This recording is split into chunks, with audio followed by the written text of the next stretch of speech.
Bismillahirrahmanirrahim.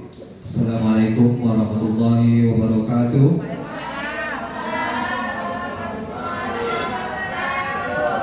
Pertama-tama kita mengucapkan puji syukur kepada Allah Subhanahu Wa Taala dengan mengucapkan alhamdulillah karena dengan rahmat dan hidayahnya kita dapat bersama-sama pada hari ini berkumpul di ruangan ini dalam rangka mengikuti sosialisasi sebuah program yang akan saya jelaskan nanti. Kemudian tidak lupa selawat beriring salam kita adakan kepada junjungan Nabi besar Muhammad SAW dengan mengucapkan Allahumma shalli ala sayyidina Muhammad wa ala ali sayyidina Muhammad. Sebelum saya berbicara lebih jauh lagi, lebih dahulu saya akan memberikan sedikit gambaran apa pelaksanaan yang akan kami laksanakan. Dalam waktu 3 bulan kemarin kami mengikuti program PKG PJOK yang mana program ini diadakan oleh Kemdikbud Republik Indonesia bekerjasama dengan BGP seluruh provinsi yang ada di Indonesia. Jadi PKG itu kepanjangan dari program pengembangan kompetensi guru. Nah, untuk tahap pertama ini adalah guru PJOK. Dan untuk tahap selanjutnya mungkin nanti kalau tak salah saya ada mapel daripada bahasa Inggris yang akan melaksanakan PKG tersebut. Mungkin secara bertahap untuk semua pelajaran. Nah, untuk dari awal kami melakukan pelatihan ini, kami diberi bermacam-macam materi dari tatap maya, kemudian sampai kepada tatap muka, dan sampai ini adalah merupakan tahap terakhir kami melakukan tugas dari pengembangan kompetensi guru PJOK, yakni sebagaimana yang Bapak Ibu lihat, yakni rencana tingkat lanjut atau RTL, yang mana kami akan membuat rancangan program pembelajaran PJOK berbasis proyek melalui komunitas belajar sekolah. Nah, di 15 menit ke depan saya Muhammad Aris akan mau coba memaparkan sosialisasi program yang akan kami rencanakan sebelumnya dan nanti akan dijalankan sepenuhnya pada saat pembelajaran P5. Untuk judul program atau proyek yang saya buat adalah Senam Kreasi Sakti. Jadi programnya ada namanya Sakti. Mengapa dibuat singkatan begini? Ini mempunyai nilai supaya nanti ada daya tarik bagi siswa maupun guru yang akan melaksanakan program tersebut. Kepanjangan adalah Senam Aktif Kreatif Tingkatkan Imun Pelajar Pancasila.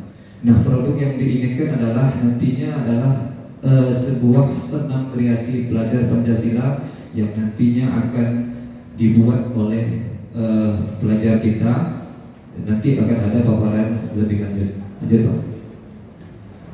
Untuk itu ada beberapa latar belakang mengapa program ini kami buat. Mungkin program ini ada sebelumnya, namun program ini mungkin lebih ditekankan kepada apa komunitas, menggerakkan komunitas, kemudian bagaimana supaya pembelajaran itu melibatkan pelajar.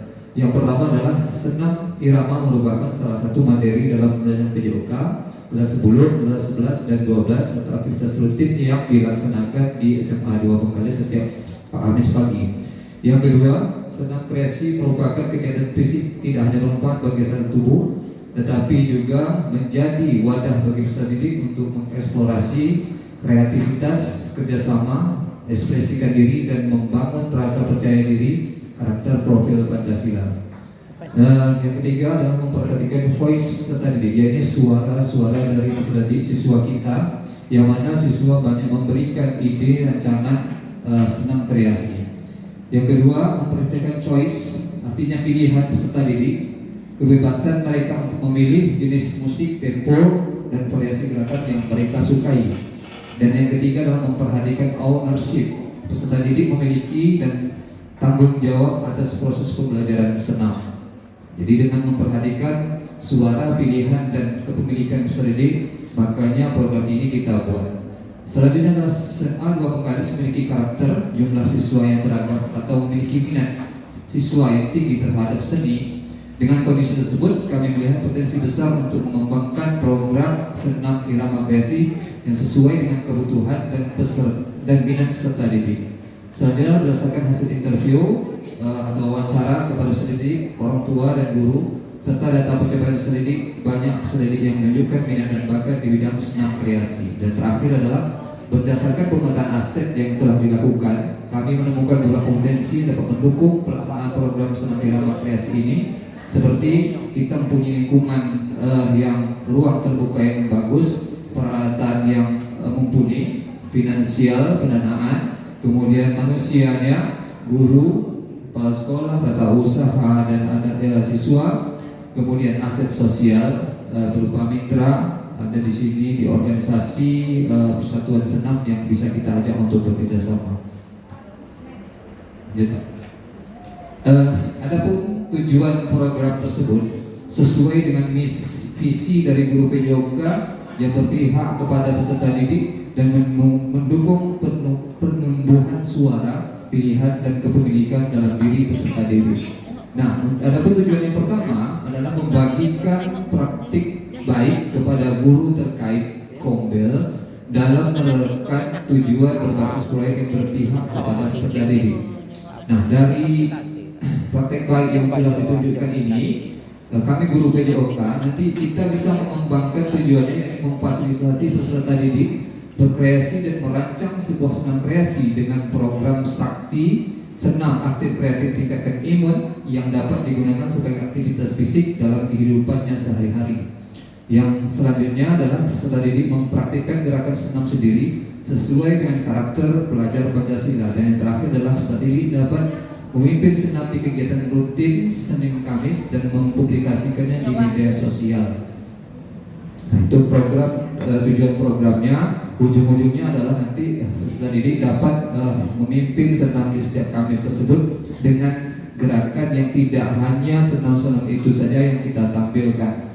Jadi ada penyegaran terhadap senam yang kita lakukan sehingga suasana ataupun peserta didik tidak bosan untuk melakukan senam tersebut. Kemudian selanjutnya adalah capaian, langkah-langkah dan hasil yang diharapkan untuk tiap tujuan. Nah, untuk capaian, langkah dan hasil ini saya ambil daripada tujuan yang tadi sudah kita buat, di mana capaian pertama adalah terjadinya kerjasama antara guru yang tergabung dalam komunitas belajar. Nah, kita semua ini adalah komunitas belajar. Dan nanti di aset nanti itu ada komunitas belajar yang mata pelajaran yang berhubungan dengan program ini. Ya, jadi langkah-langkahnya berdiskusi melalui sosialisasi komunitas belajar sekolah mengenai kegiatan yang akan dilaksanakan sebagaimana pada hari ini. Dan hasil yang diharapkan adalah dukungan guru dari Kombel untuk menyukseskan program sakti dengan menjadi tutor dan fasilitator. Kemudian yang selanjutnya adalah capaian yang kedua, peningkatan kreativitas peserta didik merancang senam kreasi pelajar Pancasila. Adapun langkahnya, pertama adalah sosialisasi dengan orang tua dan peserta didik, kemudian pembagian kelompok dan tim tutor senam irama kreasi pelajar Pancasila, serta mencari referensi senam dari berbagai media lainnya seperti YouTube dan lain-lain. Kemudian mulai merancang rangkaian gerakan senam dan menyelaraskan dengan musik yang sesuai dengan pelajar Pancasila. Hasil yang diharapkan adalah rancangan rangkaian senam kreasi yang sudah dibuat dan terdiri dari pemanasan, inti dan pendinginan. Capaian yang ketiga yang diharapkan adalah peningkatan keterampilan peserta didik mempraktikkan gerakan senam kreasi yang dirancang untuk peningkatan imun tubuh. Langkah-langkahnya adalah mempraktikkan senam kreasi dirancang secara berkelompok, kemudian melakukan kolaborasi dengan tutor, fasilitator atau guru rekan sejawat untuk mengoreksi gerakan senam kreasi yang dirancang. Dan hasil yang diharapkan meningkatnya keterampilan gerak senam kreasi yang baik dan indah sesuai dengan hasil rancangan peserta didik. Capaian yang keempat yang diharapkan adalah memimpin senam kreasi pada kegiatan senam rutin Kamis di sekolah. Langkahnya adalah membuat jadwal kelompok yang tampil pada senam rutin Kamis pagi. Kemudian setiap kelompok secara bergantian memimpin senam pada hari Kamis pagi. Hasil yang diharapkan adalah meningkatnya karakter peserta didik melalui nilai kreativitas, kerjasama dan percaya diri. Untuk capaian terakhir adalah peningkatan kreativitas digital. Langkah-langkahnya menggunakan perangkat digital untuk mendokumentasikan senam, membuat poster dan mengedit video, serta mempromosikan kegiatan di media sosial. Hasil yang diharapkan adalah meningkatnya kreativitas dan kemampuan teknis peserta didik dalam memanfaatkan teknologi. Selanjutnya saya akan menjelaskan struktur program dan mitra dalam komunitas pelajar. Dengan program Sakti atau senam aktivitas aktif kreatif tingkatkan imun merupakan kegiatan P5. Nantinya ini di kelas 10 untuk fase D. Untuk penanggung jawab program Sakti tersebut adalah guru mata pelajaran PJOK SMA Negeri 2 Bengkalis. Kemudian masanya sesuai dengan ini disesuaikan nanti dengan modul P5 agar kegiatannya dapat berjalan dengan teratur. Jadi diperkirakan selama 2 bulan, dimulai dari sosialisasi, perencanaan, praktik, pemantapan, dan penampilan. Adapun mitra dalam komunitas belajar lingkup guru-guru. Nah, ini dia yang diambil dari Kompel yang berhubungan dengan program ini adalah yang pertama, wakil kepala sekolah. Nah, ini kita berdiskusi bersama terkait penyusunan jadwal kegiatan. Kemudian guru mapel PJOK berdiskusi bersama mengembangkan materi, konsep gerak, mengembangkan aspek kesehatan dan kebugaran penugasan serta penyiapan rubrik penilaian. Nah, ini guru mapel ini yang sebagai penggerak fasilitator utamanya. Adapun guru mapel seni budaya ini berdiskusi bersama membimbing peserta didik dalam mengembangkan koreografi dan kreativitas gerakan dengan menerapkan budaya lokal dan tradisional dalam beberapa gerakan senam. Guru mata pelajaran biologi. Nah, ini biologi ini juga kita masukkan ke dalam komunitas pelajar untuk mitra, yakni berdiskusi bersama mengembangkan materi tentang aspek fisiologis dan kesehatan dari gerakan senam serta dampak senam terhadap tubuh manusia. Guru mata pelajaran selanjutnya adalah informatika. Nah, ini yang berdiskusi bersama membimbing peserta didik dalam mengembangkan kreativitas teknologi digital seperti pembuatan dan pengeditan video. Guru mapel bahasa Indonesia berdiskusi bersama membimbing peserta didik untuk tugas proyek seperti portofolio, laporan kegiatan. Kemudian dari bahasa dalam laporan tersebut bisa digali lebih dalam oleh guru pelajaran bahasa Indonesia. Selanjutnya adalah guru mata pelajaran pendidikan Pancasila berdiskusi bersama dalam menempatkan materi dan aktivitas maupun aspek profil pelajar Pancasila. Lanjut Pak.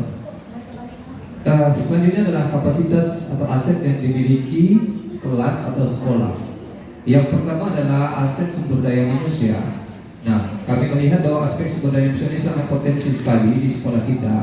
Yang pertama adalah kepala sekolah, ini sebagai penanggung jawab pelaksanaan program.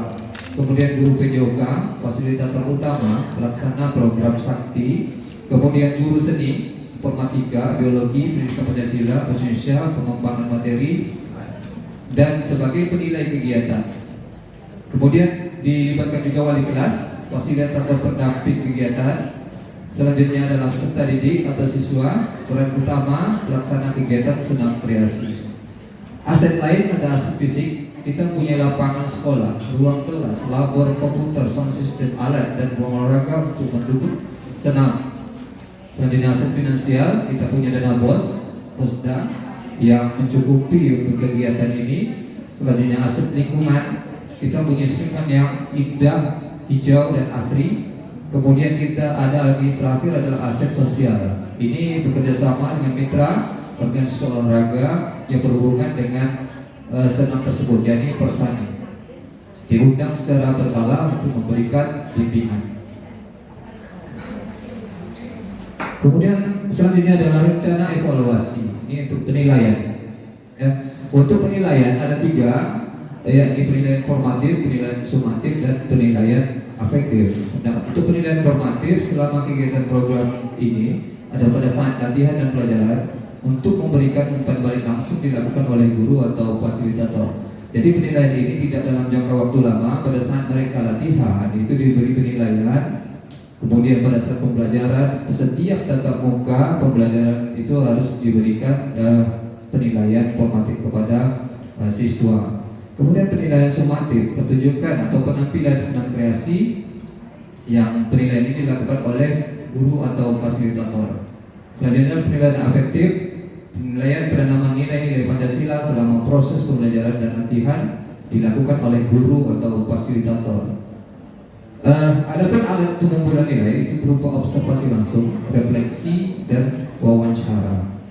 Kemudian juga diberi refleksi berupa umpan balik pada peserta didik dan rekan sejawat. Selanjutnya, nah ini yang terakhir, kemungkinan tantangan yang akan muncul atau challenge.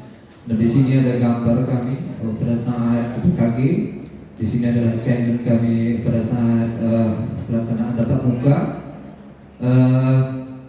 Tantangan ini sebenarnya bisa kita selesaikan dengan memberikan solusi, tujuan, misi, ya, dan dukungan atau support. Itu ada 4. Dan tantangan yang saya lihat di sekolah kita ada juga 4. Yang pertama, minat dan motivasi peserta didik. Nah, ini kita melihat banyak siswa yang kurang berminat. Ada yang berminat dan ada yang kurang. Bagaimana solusi? Solusinya adalah variasi gerakan yang menarik dan menantang agar siswa tidak bosan. Jadi gunakan musik yang sesuai dengan tren dan minat untuk meningkatkan semangat. Adakan kompetisi kecil antar kelompok untuk meningkatkan motivasi dan semangat berkompetisi. Nah, jadi musik walaupun sesuai dengan minat, tapi kita tetap juga menggunakan tadi karakter siswa, jadi profil Pancasila. Jadi tidak musik yang bermegah-megah seperti musik-musik yang dugem itu, mungkin itu perlu kita hindari untuk menghindari gerakan-gerakan yang tidak sesuai dengan profil Pancasila. Selanjutnya adalah kesulitan dalam membuat koreografi. Ini paling banyak sekali terdapat kesulitan mereka untuk melakukan itu. Bagaimana solusi? Solusinya adalah tunjukkan contoh-contoh koreografi yang sederhana dan mudah diikuti, kerjasama kelompok dengan mengajak siswa untuk bekerjasama dalam membuat koreografi. Kemudian manfaatkan aplikasi pembuat koreografi untuk memudahkan dalam membuat gerakan. Nah, ini kita memanfaatkan mungkin teknologi, mungkin ada aplikasi untuk membuat koreografi tersebut. Yang ketiga adalah perbedaan kemampuan fisik. Ini artinya adalah siswa kita ini mempunyai kemampuan fisik yang berbeda-beda. Ada yang gerakannya, fleksibilitasnya bagus, ada yang keras kata kita kan. Jadi bagaimana solusinya? Solusinya adalah modifikasi gerakan dengan menyesuaikan gerakan senam dengan kemampuan masing-masing siswa. Lakukan pemanasan cukup sebelum memulai latihan untuk mencegah cedera dan meningkatkan fleksibilitas. Berikan pujian dan dorongan kepada siswa yang mengalami kesulitan untuk meningkatkan kepercayaan diri mereka. Kemudian yang terakhir adalah penyesuaian jadwal dan keterlibatan semua pihak. Nah, ini kita sering juga kadang kewalahan masalah jadwal, yang masuk materi ini siapa, yang masuk materi siapa. Jadi karena kita tadi menggunakan mitra dan komunitas belajar, nah hal ini bisa diselesaikan dengan solusinya dengan koordinasi komunikasi dengan Bapak Ibu guru terkait jadwal yang sudah ditentukan dan melalui grup WA untuk mengetahui informasinya tersampai dengan cepat. Nah, jadi ini terakhir adalah kemungkinan tantangan dari program tersebut. Nah, sebelum saya tutup, apakah ada mungkin tantangan lain dari program-program yang akan kita buat nantinya? Kepada Bapak Ibu, kalau jika ada tantangan lain, misalnya boleh sampaikan. Ada tak kira-kira Bapak Ibu? Tidak? Oke, kalau tidak ada saya lanjutkan. Mungkin itu yang dapat saya sampaikan tentang program rencana tindak lanjut yang telah saya susun. Ucapan terima kasih kepada perhatian kepada Bapak-Bapak Ibu guru yang telah memperhatikan atau melihat program yang akan kami laksanakan nanti. Kemudian apresiasi dan tingginya kepada Bapak Ibu yang mana program ini jika kemudian terakhirnya adalah kesuksesan semoga akan menyertai kita semua. Sebelum selesai itu ada di atas itu pantun, bukunya masih titik-titik itu apa mau dibuat sesuainya. Oh iya Bu Erni membawa bonsai lalu duduk makan stroberi. Presentasi saya telah selesai. saatnya saya mengundurkan diri. Sekian sudah sekian. Wabillahi taufiq wal hidayah. Wassalamualaikum warahmatullahi wabarakatuh.